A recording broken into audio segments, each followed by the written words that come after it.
Letra Nostra.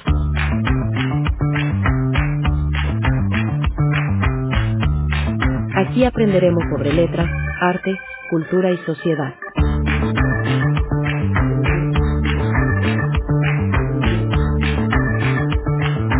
Con Alex Forzan y Miriam Cereceres.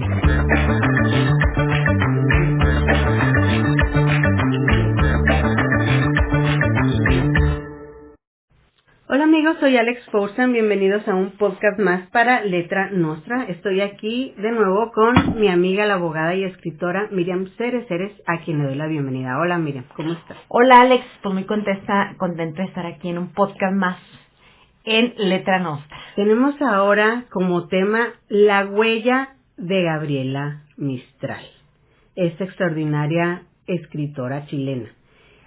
Andábamos pensando, ¿cómo titulamos este podcast? Si la nueva huella de Gabriela Mistral, la huella de Gabriela Mistral, o cómo, porque está siendo releída, está siendo reconsiderada, y en su país hay un nuevo movimiento que tiene a Gabriela Mistral como bandera.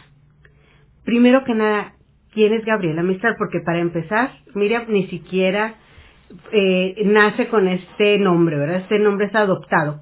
Pero vamos a ver, ¿quién es? ¿Dónde nació? Así es, Alex. Mira, su verdadero nombre era Lucila de María del Perpetuo Socorro Godoy Alcayaga. Y ella nació en una pequeña ciudad del norte de Chile llamada Vicuña. Ella nace un 7 de abril de 1889 y muere en la ciudad de Nueva York, en Estados Unidos, un 10 de enero de 1957.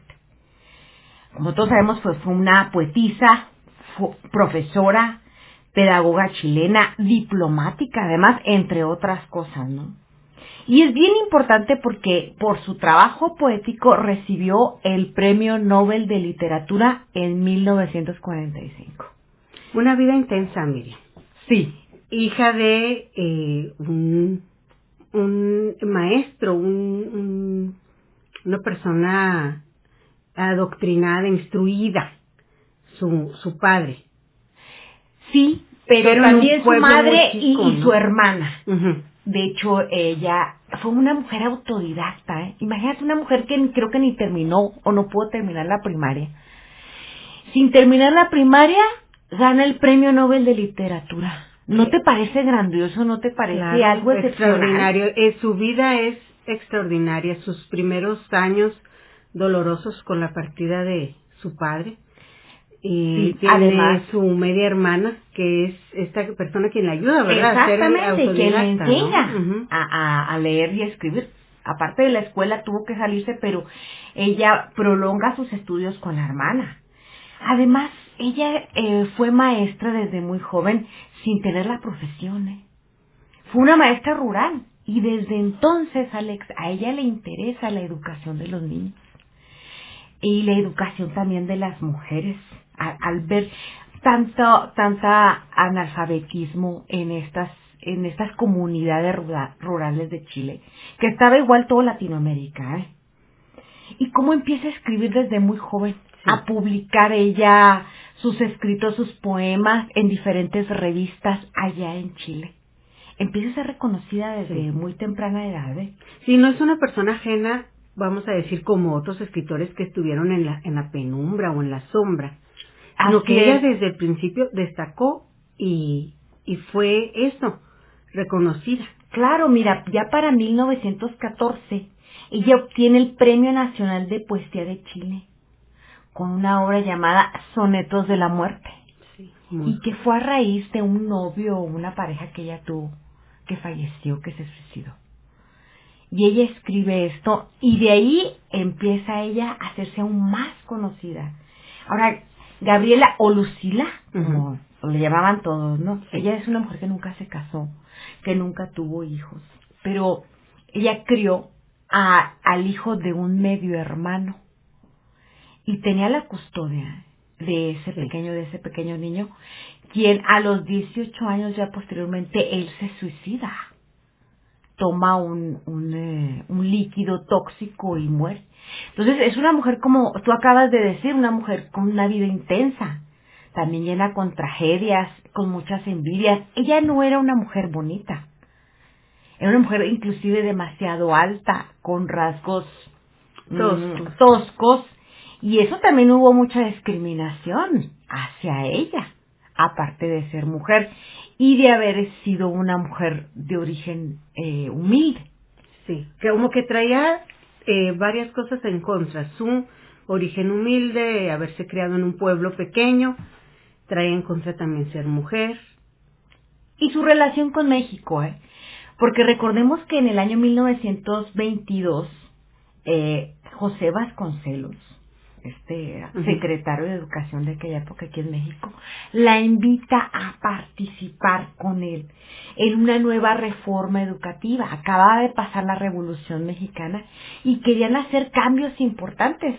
La llaman a ella, que también le causan ciertos conflictos, tanto en Chile, por haber dejado Chile, como también aquí en México, la típica a veces envidia de muchos de por qué se traen una extranjera habiendo mexicanos. Oye, eso ella lo cargó desde muy joven.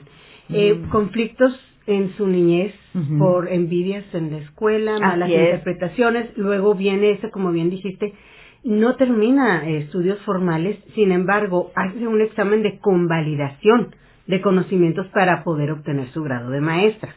Así es. Que eso también causa cierta envidia en el grupo, pues naturalmente, de docentes. Y luego viene a México, se enojan los docentes chilenos y también los mexicanos. Sí, ella, y ella era una mujer de carácter fuerte, seria, reservada, hasta cierto punto una mujer no de muchas palabras. Era una mujer buena y amable, pero tenía una fuerza en su personalidad, que a lo mejor pues a cualquiera no era muy sociable, por así, a pesar de que tuvo muchos amigos y muchas amistades, escribió muchas cartas. Y entre escritores, entre personas afamadas, doctas, era querida. Sí, además, ella cómo fue siendo también diplomática, estuvo en muchos países, fue maestra de universidades en Estados Unidos, fue diplomática por Chile, en Europa, en Brasil, conoció el mundo, Sí, no solo México, que a fondo.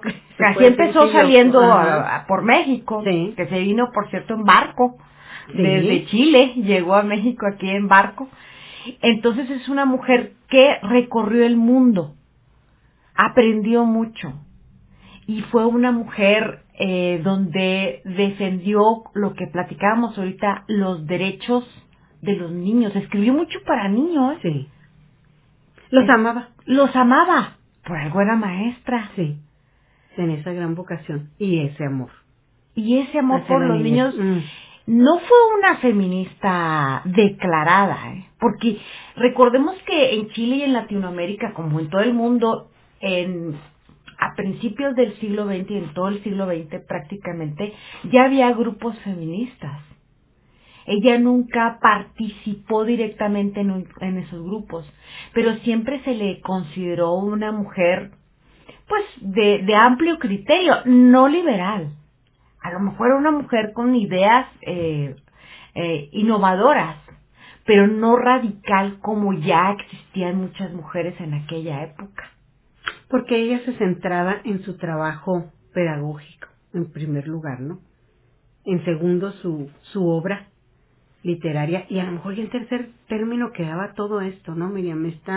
No era tan importante en su momento para ella. Bueno, así lo vemos ahorita desde nuestro punto de vista y por lo que ella dejó también. Vamos a ver en el siguiente segmento un poquito más de su legado poético, de sus ideas. ¿Qué te parece? Claro, encantada.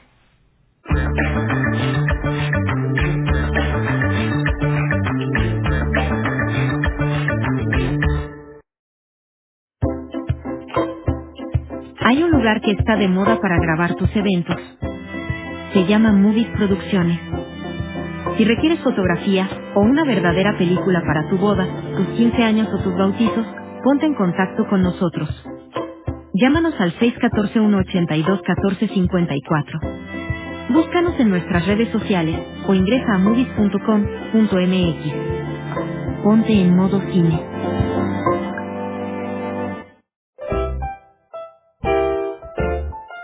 Los libros tienen dos olores.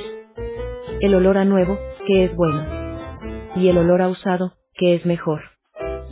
Librería Lobos. Compramos y vendemos libros y revistas. Estamos en el corazón de la ciudad de Chihuahua. Calle Libertad 1311. O llámanos al 614-410-6770. También nos gustan los gatos.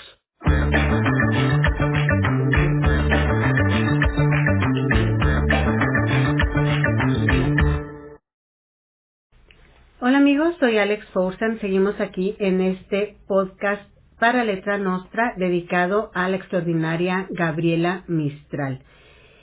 Gabriela Mistral, esta pedagoga, Miriam, que amaba a los niños. Fíjate esta frase tan hermosa. El futuro de los niños es siempre hoy, mañana será tarde. Ella reconocía que en los primeros años de la infancia es cuando se forman los valores fundamentales, exacto, con los que el ser humano pues va a construir su vida. Y ella por eso tenía tanto amor. Fíjate que hay una anécdota, ella no conoce bien a su padre, no lo conoce. Sin embargo, el padre, como una persona adoctrinada, inclusive poeta, escribe poemas que se encuentra Gabriela de niña. A los 7 años se encuentra esos poemas de su padre y ella reconoce que son esos poemas los que le inspiran. Claro. No solo en su vida, sino también para escribir. Yo creo que heredó el talento, ¿no? Sí, sin duda, ¿no?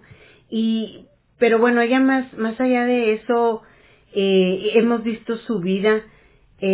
Estuve leyendo unos ensayos y en especial de Ana María Cuneo, dice, no podemos separar la vida y la obra de Gabriela Mistral, como si no pudiéramos leer sus poemas sin entender el porqué de ellos, en qué época de su vida los escribió y las motivaciones, como dices tú, estos sonetos de la muerte.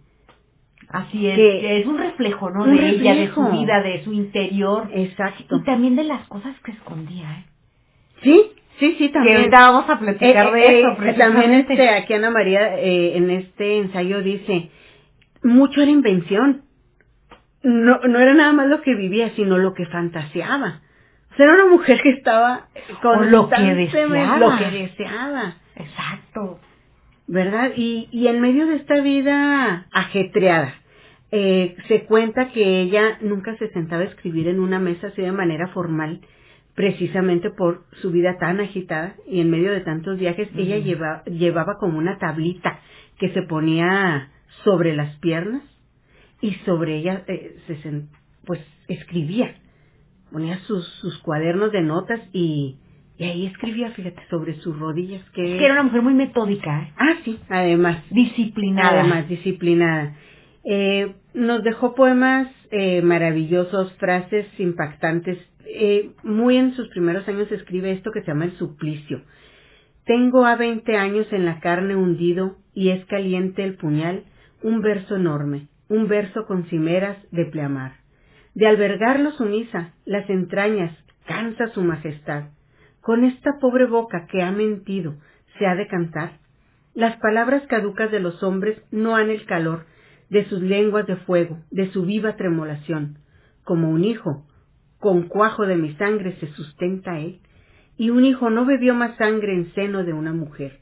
Terrible don, socarradura larga que hace aullar.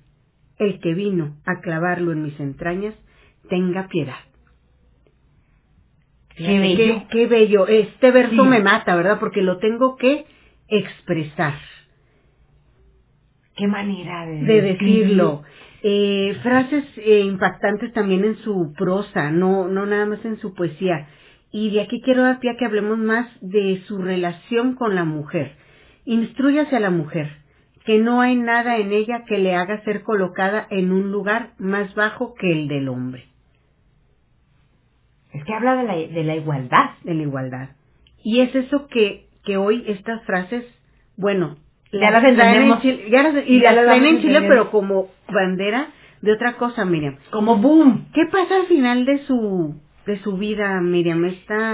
Esta maestra que recorre el mundo, que se vuelve diplomática, reconocida en el mundo, en universidades, maestra en universidades. Premio Nobel de Literatura. Premio Nobel. ¿Qué pasa hacia el final? Ella, después de este recorrido que tú platicas, obviamente fue una mujer muy discreta. Era una mujer que no hablaba de su vida íntima. Entonces, en aquellos años, aparte que era otro mundo, sí, totalmente diferente. Recuerda que ella murió en la década de los 50 del siglo pasado. Entonces, era otro sistema de vida y era otra forma de ver a las mujeres y otro tipo de valores. Entonces, a ella simplemente se le veía en Chile o en el resto del mundo, donde ella era muy conocida, como una mujer seria, como una mujer inclusive célibe, asexual, o una especie de santa. Ella, tú ves, porque hay videos, hay fotografías, hay audios de entrevistas que le hicieron muchísimas, en donde tú ves cómo se vestía. No era muy femenina, hay que decirlo. Entonces, pues siempre existió el rumor de su supuesto lesbianismo o su bisexualidad, cosa que fue resurgiendo después. Sobre todo, pues todo mundo decía de sus secretarias o de sus asistentes, que siempre eran mujeres. Pero hay una en particular, llamada Doris Dana, que conoció a Gabriela Mistral cuando ella tenía 59 años, cuando vivía en Nueva York, y esta mujer, Doris Dana, de 28 años, vivía en California. Y empieza Doris Dana a conocerla con ciertas pretextos para traducciones, etcétera, y empiezan a cartearse y empiezan a escribirse. Es una relación que duró los últimos 8 años de la vida de Gabriela Mistral. Pero en aquella época obviamente no se decía nada, ni ella decía nada, ni Doris Dana, ni mucho menos Gabriela Mistral. Se veían juntas, se veían en todos los eventos. ¿Qué es lo que sucede? Ya con la muerte de Gabriela Mistral, y de muchos años después, en el 2006, que muere esta mujer, Doris Dana, la sobrina de ella encuentra una recopilación de cartas y de poemas que se escribían, porque Doris Dana también era escritora, era una norteamericana. Y ahí te das cuenta el contenido de estas cartas, cómo se hablaban y qué se decían, y no deja lugar a duda una relación amorosa entre ellas. Inclusive había pláticas entre ellas de celos, de pasión, había de miedo, hablaban del amor como cualquier pareja, ¿no? O sea, que se tuvo por mucho tiempo oculta, o que no se hablaba. Acuérdate que tantos años estas gobiernos, sociedades conservadoras que ha tenido Latinoamérica, una mujer tan reconocida, una escritora, una poetisa, al nivel de ganar el Premio Nobel de Literatura, pues no quería que se viera mal, que fuera lesbiana, como dice una documentalista que le hizo precisamente a raíz de estas cartas que encontraron de Doris Dana. Le hacen un documental llamado Locas Mujeres. Y esta señora, Elena Wolf, si mal no recuerdo, dice que preferían ver a Gabriela Mistral como loca que lesbiana, porque todo ese tipo de cuestiones estaban totalmente ocultas y reprimidas. Era una lesbiana de closet. ¿Tú crees que ambas estuvieran de acuerdo con esta exhibición de sus cartas, de su amor, de su intimidad? Pero ya después de muerta. ¿Pero tú crees que ellas ahorita estarán de acuerdo? Porque lo reservaron, ¿no? Por algo lo reservaron, ¿no? Pues es que tenían prejuicios, nos guste o no. Tenían temor. Gente conocida, que soy lesbiana, prefieren... es otra época. Pero hoy que vivimos otro mundo, miren, vamos a ver qué huella deja esto. Vamos a la siguiente parte a analizarlo. Gracias.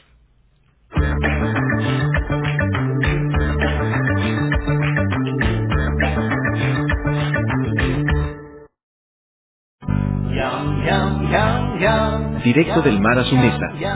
Así es como le entregan a usted los pescados y mariscos en Pescadería El Granero. Pero también contamos con mojarra, black bass, bagre de río y filetes de la región. Sin contar con los varios tamaños de camarón, fresquecito. Venga, pruebe y compruebe sabores y precios en Pescadería El Granero y en nuestro restaurante adjunto en calle Minas 7803, en el corazón de la colonia Cerro de la Cruz.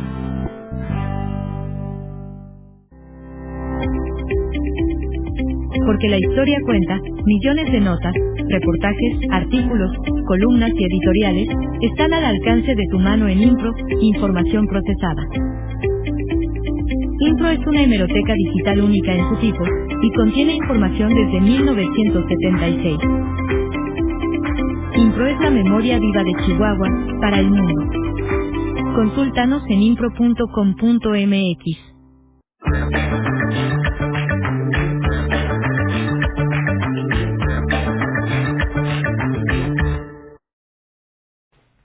Hola amigos, soy Alex Forsan, sigo aquí en este podcast para Letra Nostra. Gracias por escucharnos hasta este momento. Estoy aquí con Miriam Cereceres, mi amiga la abogada y escritora. Este tema, la huella de Gabriela Mistral, tiene tanto para dar este tema y quiero abrir la siguiente sección con una frase muy entrañable de un poema de ella. Amo las cosas que nunca tuve con las otras que ya no tengo. Este sentimiento de añorar lo que no se tuvo, que es lo que veníamos diciendo cuando analizábamos su poesía, esta fantasía, este querer unas cosas que no siempre puedes tener. Como cierta frustración. Frustración. Miriam, este impacto de Gabriela Mistral en su momento fue total en su tierra. Y no nada más ahí, sino más allá de las fronteras de Chile. Pero en Chile ahorita hay movimientos nuevos que le están tomando a ella como un ídolo, vamos a decir, un ícono, un ídolo. Sí, que ahorita vemos por qué. ¿Por qué, Miriam? Mira, de hecho hay un artículo muy interesante de New York Times, ahora que salió en este año, precisamente hablando de los chilenos y haciendo alusión de estos movimientos, ¿no? Protestas que desde el 2019 ha existido en Chile, que han protestado por diferentes motivos, desde los derechos de los indígenas, de las mujeres, de los grupos gays, etcétera, ¿no? Y como que a veces no tienen un representante común, alguien que tenga, una bandera a quien seguir, o de quién hacer referencia. Pues parece que tuvieron a Gabriela Mistral. Después de tantos años, 70 años. Después de tantos años. De hecho, el rostro se encuentra en los billetes allá en Chile. Sí, ya desde antes, ¿no? Hasta billetes de lotería, ¿no? Exactamente, sí. ¿No? Las estampitas de esas de las cartas, ¿no? Y todo eso. Entonces, ahora es un gran ícono como una representación del antisistema. Es curioso, sí. Porque no era así vista en cuando ella vivía, está hablando de los años 50 para atrás. Claro. O sea, no era vista de esa manera. Porque trabajó para el sistema. Trabajó para el sistema. Lo quiso reformar y lo quiso cambiar. A lo mejor se referirán a eso. O quiso ver por los derechos de los niños o los derechos de la mujer para trabajar, pero como dijimos desde el principio, no era una mujer declarada como feminista, mucho menos de un grupo gay que perteneciera. Ella lo ocultó hasta el final. Se dejaron esas cartas que a lo mejor quiso que se supiera en un futuro, pero en realidad ella está siendo ahorita valorada de una manera muy distinta de como en realidad vivió. Es interesante ese tema, porque ella fue como ignorada un poco en su país, hay que decirlo, que era lo que también veníamos diciendo desde el principio, como que esas envidias, esas situaciones de que ella no vivió mucho en Chile, vivió en muchos países y fue muy reconocida también en otros países. Entonces, obviamente siempre comparada con Pablo Neruda, otro chileno, otro poeta, otro premio Nobel de literatura, en donde era una imagen mucho más fuerte quizás por ser hombre. Pues ahora hacen para un lado a Pablo Neruda, que por cierto, en el mismo artículo ese de New York Times y en otros artículos chilenos, habla de que le iban a cambiar el nombre al aeropuerto de Santiago de Chile y le iban a poner Pablo Neruda. Pero en el Congreso algunas mujeres se manifestaron en contra, dijeron, este hombre era un machista misógino. De hecho, habla de que él en su juventud había violado a una mujer y que había dejado desamparada a una hija de él enferma y a la mamá de la niña, quien despreciaba y era un hombre de muchas mujeres que frecuentaba prostíbulos. Entonces empiezan a sustituir esa imagen de Pablo Neruda el machista por Gabriela Mistral, la mujer feminista, ¿no? La mujer que viene a liberarte a el antisistema, y lo están tomando como una nueva bandera para grupos feministas y para grupos de la comunidad de las gays, de los homosexuales y lesbianas en Chile. Yo creo que nunca se lo imaginó. ¿O tú crees que sí? Ahora te devuelvo la pregunta. No, porque inclusive su manera conservadora de ser impactaba por lo mismo, por esa sobriedad. Hay maestras entrevistadas hoy que la conocieron en su recorrido por México y coinciden en una palabra: era una persona de gran personalidad.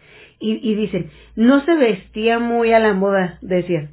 Era conservadora. Esperábamos, sí, a lo mejor una mujer, como en ese tiempo usaba, alguna falda a la rodilla, algún saco ajustado, maquillaje. Exacto, o un peinado, un sombrero, no sé, y dicen que llegaba una mujer de faldas descomunalmente largas, sacos flojos. Le quedaba la ropa grande. Sin maquillaje, decía una mujer, con su cabello todo atado en un molote, nada más en una liga, ¿no? Al cuello. Entonces no era la imagen, a lo mejor, que se esperaba. Porque fíjate cómo la recibían, Miriam, como artista de Hollywood.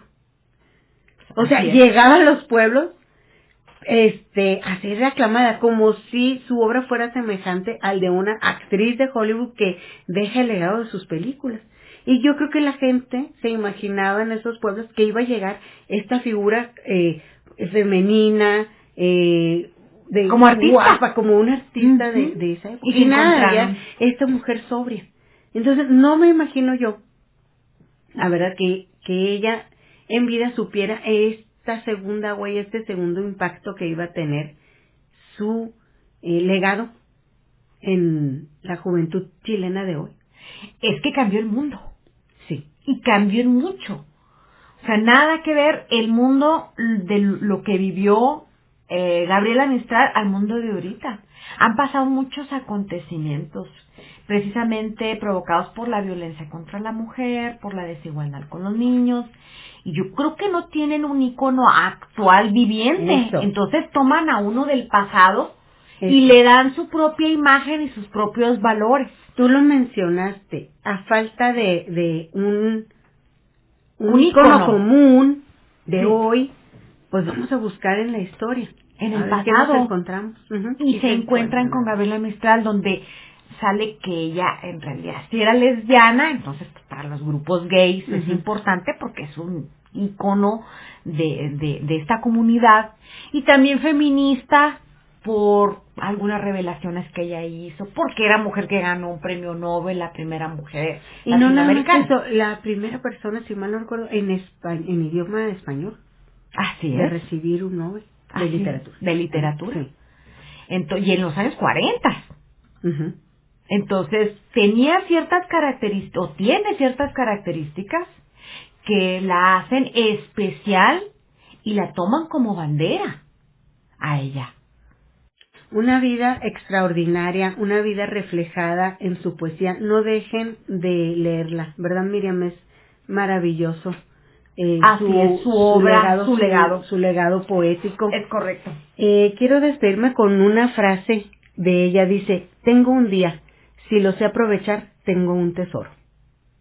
Miriam, muchas gracias por Gracias, estar Alex. Encantada. en este podcast y gracias a ustedes por escucharnos hasta este punto.